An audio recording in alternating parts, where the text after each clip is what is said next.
네, 올해는 한국과 일본이 국교 정상화 60주년을 맞은 해입니다. 과거사를 둘러싸고 진보와 후퇴를 거듭하는 한일 관계의 쳇바퀴는 여전히 현재 진행형인데요. 이재명 대통령이 취임하며 국익 중심의 실용주의 외교를 천명한 만큼 한일 관계에도 기대감이 가득합니다. 박초롱 기자와 함께 한일 관계와 향후 우리 정부의 대일 외교가 나아갈 방향 짚어보겠습니다. 박 기자 어서 오십시오. 안녕하세요. 네, 최근 한일 관계가 한마디로 훈풍이 불고 있다 이렇게 평가할 수 있을까요? 맞습니다. 이재명 정부 취임 이후 한일 관계는 더할 나위 없이 훈훈하다 이렇게 얘기할 수 있겠습니다.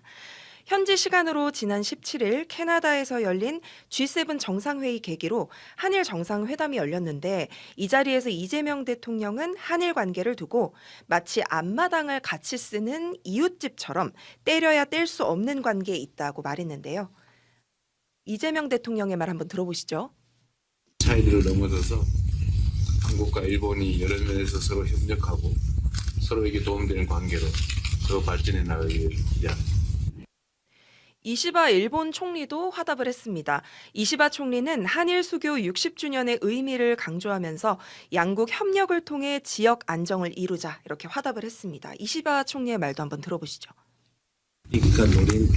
양국 간 협력과 공조가 이 지역과 세계를 위해 도움되는 관계가 되길 진심으로 기대합니다. 이재명 대통령 당선 후에 이시바 총리가 전화로 축하 인사를 전했거든요. 네. 이 전화 통화에서 견고하고 성숙한 한일 관계를 강조했습니다. 이 대통령이 요즘 이제 대일 외교에 대해서 질문을 굉장히 많이 받는데 이런 질문에 수차례 국익 중심의 실용 외교를 강조를 한 바가 있습니다. 네. 당장 과거사 문제로 인해서 뭐 여러 가지 현안들로 인해서 실익이 걸린 이런 양국 간 주요 현안을 망치지는 않겠다. 뭐 이런 뜻으로 읽히고 있습니다. 그런데 한일 관계를 언급할 때 과거사 문제를 언급하지 않을 수는 그렇죠. 없잖아요. 네. 근데 최근에는 아예 언급이 없는 것 같거든요. 네. 이건 다 양국 관계를 고려해서 언급하지 않는 거라고 볼 수 있을까요? 네, 맞는 걸로 봐야 될 것 같은데요. 사실은 양국 관계가 과거사 주제가 불거지기만 하면은 후퇴를 했었잖아요. 네.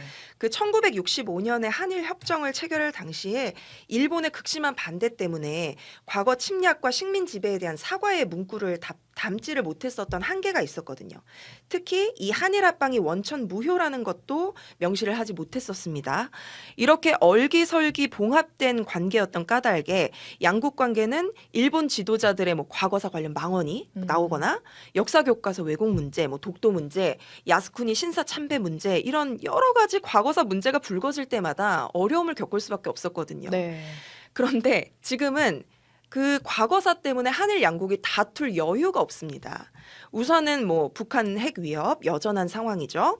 북한이 러시아에 뭐 파병도 하고 북러가 지금 밀접해 있거든요. 그리고 이재명 대통령이 남북 관계 개선하겠다고 했지만 아직은 좀 경색된 상황이고요. 네. 또 무엇보다 미중 경쟁이라는 국제 정세, 트럼프 미국 대통령의 일방주의 정책이 심화되고 있는 상황. 이게 이제 두 나라가 비슷한 처지에 놓여 있다고 볼 수 있거든요. 그래서 두 나라가 힘을 합쳐서 도전 과제를 풀어나가는 것이 여러모로 유리한 상황이라고 볼 수가 있습니다. 네, 이게 전략적 동반자 관계라는 이야기인데, 네. 근데 한일 관계가 과거사 문제가 다시 불거지면 또 갑자기 안 좋아질 수도 있잖아요. 그렇죠. 이 대통령의 국익 중심의 실용 외교 지속적으로 가능할까요? 이 국익 중심의 실용 외교라는 것이 사실은 과거사 문제를 투 트랙으로 갖고 가면서 근데 이제 지금은 국익을 좀 우선으로 외교를 하겠다, 실용주의 외교를 하겠다는 그런 뜻이고 이 입장을 굉장히 여러 번 밝혔거든요.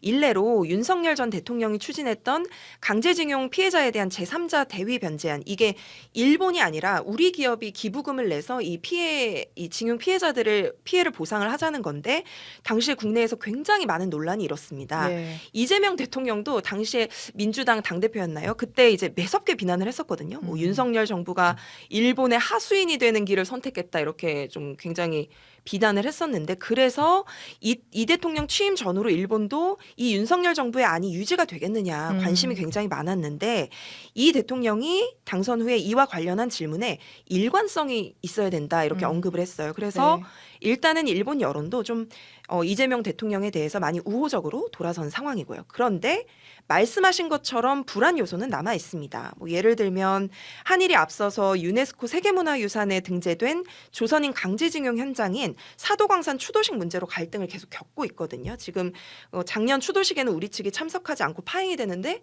올해도 열릴 예정이에요. 그래서 갈등이 또 불거질 수 있고, 그래서 뭐 일본 언론들도 여러 가지로 뭐 일본을 적이라고 생각해야 될 이유가 이 대통령에게는 없다는 발언을 실으면서도 그러면서도 이제 이 대통령이 여러 가지로 과거사 문제가 되면 불거지면 좀 돌아설 수 있다, 이런 식으로 좀 전하기도 했습니다. 네, 결국은 이 대통령의 국익 중심의 실용 외교, 뭐 지금은 과거사 관리 모드로 가고는 있지만 앞으로가 더 중요하다는 이야기를 해주신 것 같습니다.